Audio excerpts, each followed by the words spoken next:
Time check, 12:41 midnight. And kakatulog ko lang.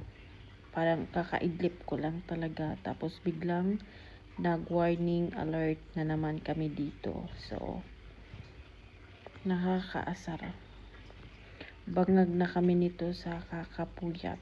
So, hihintayin natin bago tayo bababa yung siren. Ito na. Aba, Michael.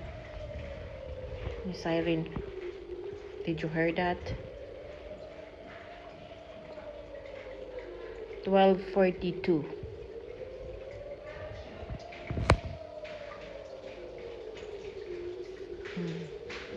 Paano kami makakatulog? Aba, let's go.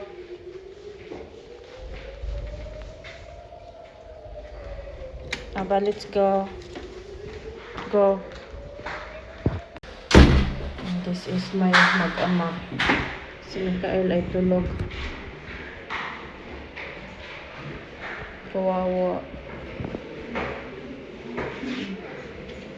Sleep, mommy, sleep.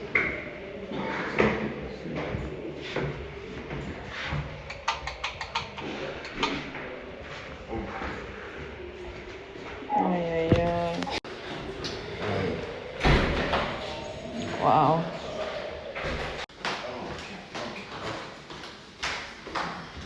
Sit, mommy, sit. Sit, matok sili. Oh, wow. Boli ima, bo. Boli ima, mommy, bo. Michael. Boli po. Oh my gosh. Naalimpungatan. Kuluoy, oy. So, ganito yung buhay namin for 5 days already. Si Michael na alimpungatan. Galaw siya ng galaw. Ay, Diyos ko. Kawawa. Nakakapagod na. Yung kakahiga mo lang tapos biglang mag-alert. Tapos kailangan mong gumising kasi kailangan mong mag-ready kasi bababa kayo doon sa bomb shelter.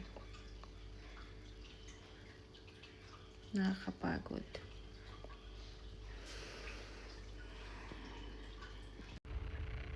Talagang maririnig mo yung pagsabog. Tapos nandito na kami sa loob ng bahay. Kasi si Michael gumagalaw-galaw siya.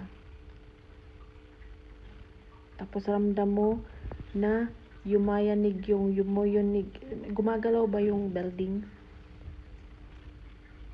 My God. Grabe, no? Hindi talaga tumigil yung Iran kahit na humingi sila ng ceasefire. Ayaw nilang tumigil. My goodness.